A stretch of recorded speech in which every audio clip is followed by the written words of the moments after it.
Un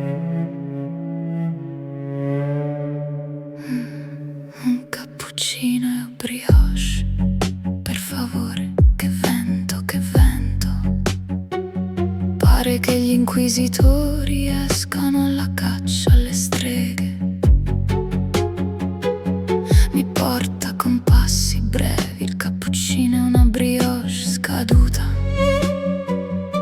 Ne mordo con grazia di signorina veneziana. Infatti non mi stupirei di essere una contessa veneziana in un'altra dimensione. Infatti la brioche ha il sapore dell'arsenico.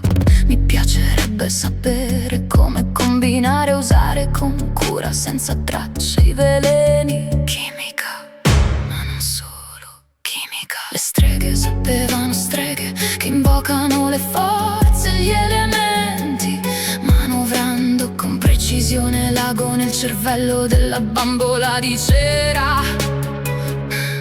Una morte lenta, oscura Venezia, una doccia bollente, un tè caldo aromatico, uno sguardo sulla laguna.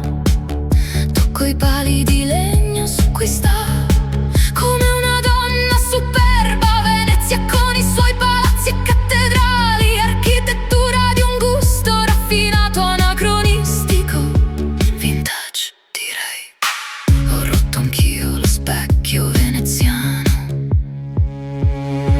Noi non abbiamo età.